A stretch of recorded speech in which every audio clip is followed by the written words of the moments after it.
آقا کریم صلی اللہ علیہ وسلم دوسری جگہ ارشاد فرماتے ہیں الطہارۃ نصف الایمان، کہ پاکی آدھا ایمان ہے۔ پھر حضور علیہ الصلوۃ والسلام نے تیسری جگہ ارشاد فرمایا کہ ان لوگوں کا کیا حال ہے۔ حضور نے صحابہ کرام رضوان اللہ تعالی مجمعین سے فرمایا اور مصلی پہ ہی فرمایا تھا، نماز کے بعد فرمایا سرکار نے کہ ان لوگوں کا کیا حال ہے جو اچھی طریقے سے طہارت حاصل نہیں کرتے، جو اچھی طریقے سے پاکی حاصل نہیں کرتے۔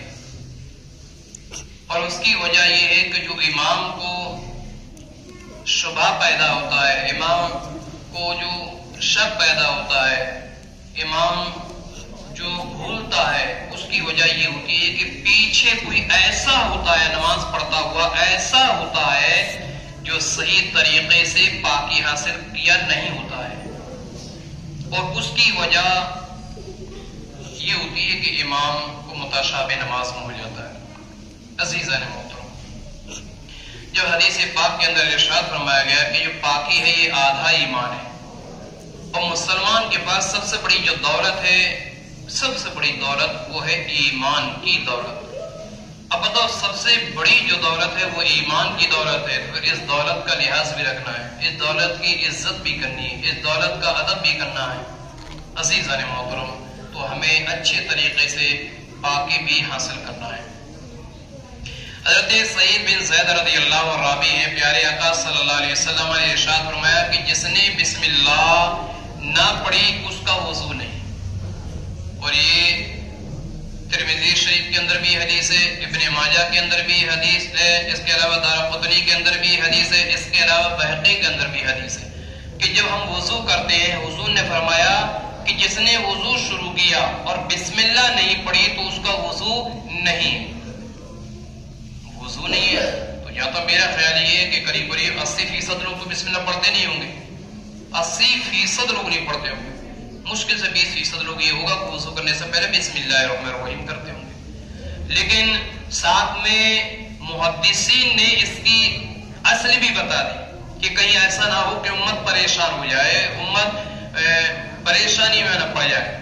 محدثین نے بتا دیا کہ اس سے کامل وضو، اس کا مطلب یہ نہیں ہے کہ اس سے وضو ہی نہیں ہوگا، اگر کسی نے بسم اللہ نہیں پڑھی تو اس کا وضو نہیں ہے، ایسا نہیں ہے، بلکہ یہ ہے کہ کامل وضو نہیں ہے، پورا وضو نہیں ہے۔ مطلب یہ ہے کہ اگر بسم اللہ نہیں پڑھی تو ثواب میں کمی آئے گی۔ یہ امام احمد بن امام اعظم ابو حنیفہ رحمۃ اللہ تعالی علیہ کے مسلک والے لوگوں کے لیے ہے کہ ہمارے مسلک میں یہ ہے کہ وضو کرنے سے پہلے بسم اللہ پڑھنا یہ سنت ہے، یہ ہمارا مسلک شافعی اگر آپ دیکھیں گے تو اس میں بسم اللہ پڑھنا فرض ہے، بسم اللہ پڑھنا وضو سے پہلے یہ فرض ہے۔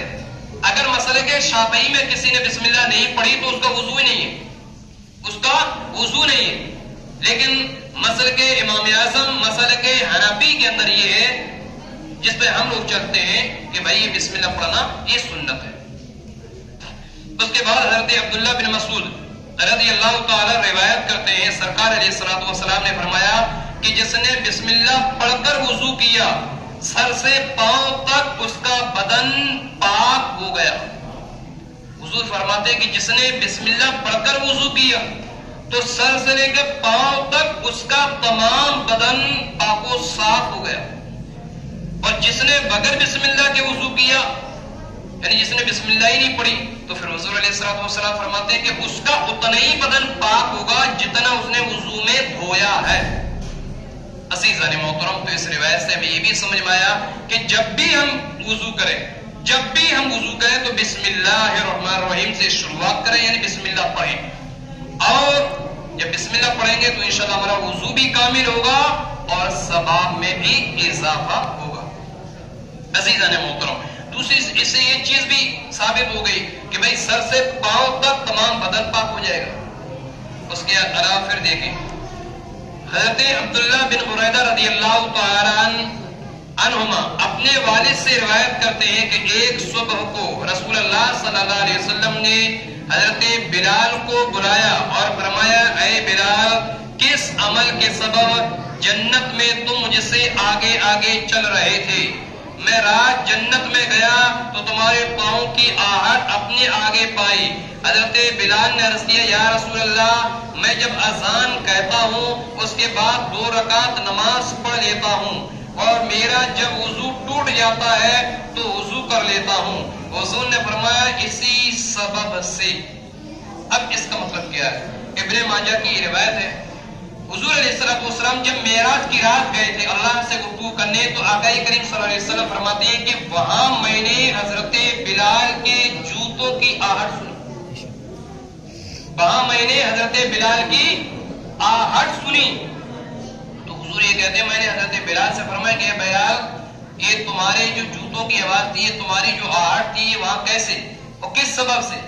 تو انہوں نے عرض کیا رسول اللہ صلی اللہ علیہ وسلم میں اذان کے بعد اذان دیتا ہوں، پھر 2 رکعت نماز پڑھتا ہوں اور اس کے بعد میں پھر وضو کرتا ہوں، پھر میں وضو کر لیتا ہوں۔ عزیزان محترم اگر ایک وضو کے بعد جیسے ایک مرتبہ بھی ہم نے وضو کیا، ایک مرتبہ وضو کیا، اب ایک نماز کے لیے وضو کیا، نماز پڑھ لی، اب دوسری جو نماز آ رہی ہے، دوسری نماز جو آ رہی ہے اس کے لیے پھر ہم نے وضو کر لیا، ہمارا وضو باقی ہے، ابھی وضو ٹوٹا نہیں ہے، وضو باقی ہے اور پھر ہم نے وضو کر لیا اور اس نماز کا انتظار کر لیا ہم نے۔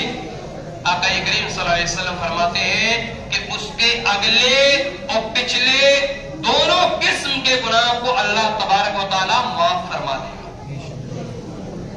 ایک وضو کے اوپر دوسرا وضو، یعنی الوضو علی الوضو، کہ وضو پر وضو، اور نماز کا ساتھ میں انتظار کرنا کہ ایک نماز پڑھ لی اب وضو تو ہے یہ پھر وضو کر لوں، دوسری نماز کا ٹائم آ رہا ہے۔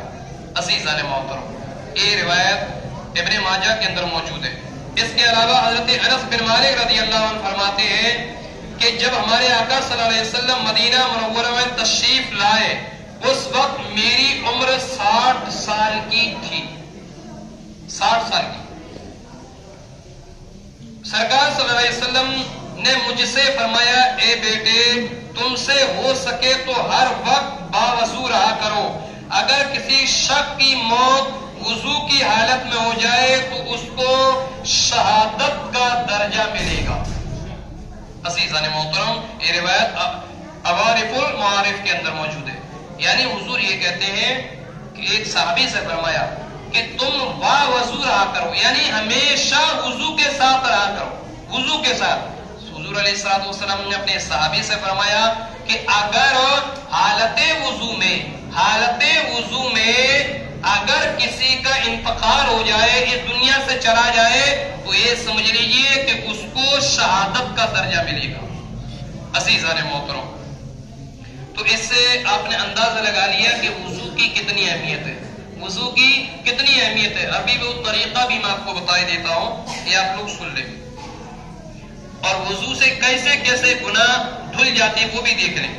حضرت عبداللہ سنابحی رضی اللہ عنہ راوی ہے، آقا کریم صلی اللہ علیہ وسلم نے فرمایا کہ جب مسلمان بندہ وضو کرتا ہے تو کلی کرنے سے اس کے منہ کے گناہ جھڑ جاتے ہیں، اور اگر ناک میں پانی ڈالتا ہے، ناک صاف کرتا ہے تو اس کے ناک کے گناہ جھڑ جاتے ہیں، اور جب چہرہ دھلتا ہے تو حضور علیہ السلام فرماتے ہیں کہ اس کے چہرے کے، اس کے منہ کے گناہ جڑ جاتے ہیں، اس کی پلکوں کے قد کے گناہ جڑ جاتے ہیں، اس کی آنکھوں کے گناہ جڑ جاتے ہیں۔ سرکار نے فرمایا اگر وہ سر کا مسح کرتا ہے تو اس کے سر کے گناہ جڑ جاتے ہیں، اور جب پیروں کو دھلتا ہے تو اس کے پیروں کے گناہ جھڑ جاتے ہیں۔ عزیزان محترم یہ وضو کا معاملہ ہے۔ اب دیکھ لیجیے آپ پہلے حوالہ دیکھ لیں، میزان الکبریٰ صفحہ نمبر 225 فتاوی رضویہ جلد اول۔ اب اس کے اندر دیکھیں سیدنا سرکار امام اعظم رحمت اللہ تعالی علیہ، بیٹے بچہ بات مت کرو بیٹے، کچھ وقت ملتا ہے سن ہی لیا کرو، سن لیا کرو بیٹے تھوڑی دیر۔ سراج الامہ یعنی امام اعظم رحمت اللہ علیہ انہوں نے ایک شخص کو وضو کرتے ہوئے دیکھا، اور جب وضو کیا وہ امام اعظم اس کو وضو کرتے ہوئے دیکھا، یہ وضو کر رہا ہے، اور وضو کرنے کے بعد جیسے ہی وہ اٹھا امام اعظم رحمت اللہ علیہ نے کہا اے شخص تم زنا کر آئے ہو، تم زنا کر آئے ہو، تم بدفعلی کر آئے ہو، تم کسی کی عزت کے ساتھ کھلواڑ کر آئے ہو. اس نے سوچا کہ میں اس عورت کے علاوہ کوئی نہیں جانتا ہے. تو اس نے سرکار امام اعظم رحمۃ اللہ تعالی علیہ سے عرض کیا کہ حضور یقیناً آپ کو کیسے معلوم ہو گیا کہ میں زنا کر کے آیا ہوں؟ آپ کو کیسے معلوم ہو گیا کہ میں بدفعلی کر کے آیا ہوں؟ آپ کو کیسے پتا چلا کہ میں کسی کی عزت کے ساتھ کھلواڑ کر کے آیا ہوں؟ امام اعظم رحمۃ اللہ تعالی علیہ نے کہا اے شخص، جب تم وضو کر رہے تھے، جب تم وضو بنا رہے تھے تو میں نے یہ دیکھا کہ جب تم وضو کر رہے تھے تو تمہارے زنا کا گناہ جھڑ رہا تھا، زنا کا گناہ جل رہا تھا.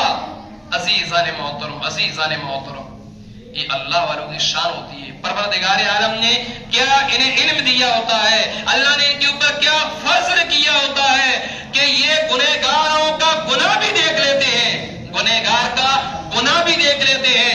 یہ سرکار امام اعظم رحمۃ اللہ تعالی علیہ ہے. تو اندازہ کرو کہ جب ایک امام کا یہ عالم ہے، ایک امام اعظم ابو حنیفہ کا یہ عالم ہے کہ گنہگار کا گناہ دیکھ لیتے ہیں کہ اس کا گناہ جھڑ رہا ہے، تو اندازہ کرو کہ اللہ نے اسے ساری کائنات کے لیے رحمت للعالمین بنا کر بھیجا ہو، اسے ساری کائنات کا مالک و مختار بنا کر بھیجا ہو. اس نبی کے علم کے بارے میں کیا ہوگا؟ اس نبی سے دنیا کا کون سا ایسا علم ہے جو چھپ سکتا ہے؟ کون سا ایسا گناہ ہے جو اس سے چھپ سکتا ہے؟ دنیا کی کوئی ایسی چیز نہیں ہے جو اس نبی سے چھپ سکے. اسی لیے امام محمد رضا فاضل بریلوی نے کہا تھا، امام اعظم نے کہا تھا کہ اسی لیے امام احمد رضا فاضل بریلوی نے کہا تھا کہ جس طرف اٹھ گئی دم میں دم آ گیا، اس نگاہ عنایت پہ لاکھوں سلام. برادران اسلام، تو یہاں سے ہم نے ایک سبق یہ بھی سیکھ لیا کہ وضو کی بڑی بڑی اہمیت ہے. اگر ہم واقعی صحیح طریقے سے اگر وضو کر لیں تو آپ یقین جانیں کہ اللہ تبارک و تعالی ہمارے اگلے اور پچھلے گناہ کو معاف فرما دے گا. ایک حدیث سن لیں، پھر میں آپ کو وہ طریقہ بتاتا ہوں.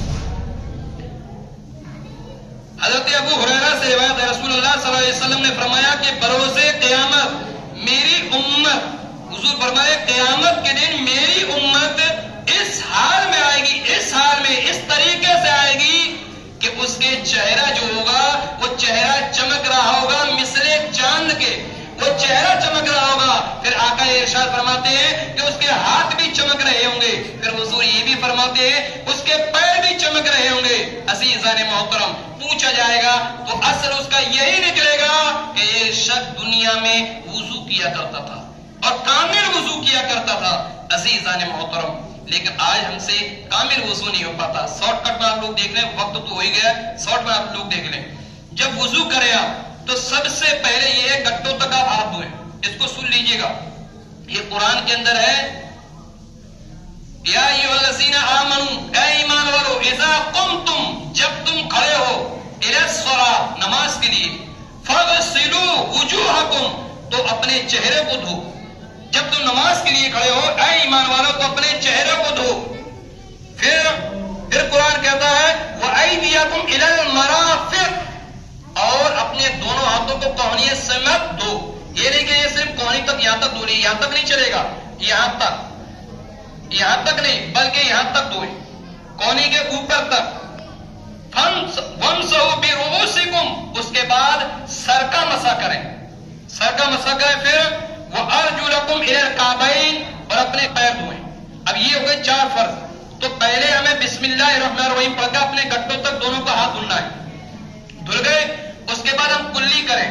تو کلی کرنے کے بعد دانتوں کو اچھی طریقے سے مرے، ادھر سے انگلی بھی ڈالیں ادھر سے، اور مسواک ہو تو اور بہتر، مسواک ہو تو اور بہتر، نہیں تو انگلی سے مل لیں. پھر اس کے بعد گرارا کریں اس طور پر کہ یہاں تک حلق تک پانی چلا جائے، حلق تک، ہے نا. اور یہ سمجھ لیجیے کہ اچھے طریقے سے گرارا کریں. اور اس کے بعد پھر تیسری بار کلی کریں، یعنی دانت کی ایک ایک کیاریوں میں پانی پہنچ جائے. پھر یہ پانی اس طور پر ہے کہ ناک میں پانی ڈالیں تو نرم ہڈی تک پہنچ جائے. 3 بار کریں، سیدھے ہاتھ سے تو پانی ڈالیں، اور جو بائیں ہاتھ کی جو چھوٹی انگلی ہے اس سے آپ ناک صاف کریں. اس کے بعد پھر یہ پانی لیں چہرہ دھونے کے لیے، چہرہ دھوئیں اس طور پر یہاں سے بال جو اگ رہے ہیں، بال جہاں سے اگ رہے ہیں، اور ٹھوڑی کے نیچے تک، ایک کان کی لو سے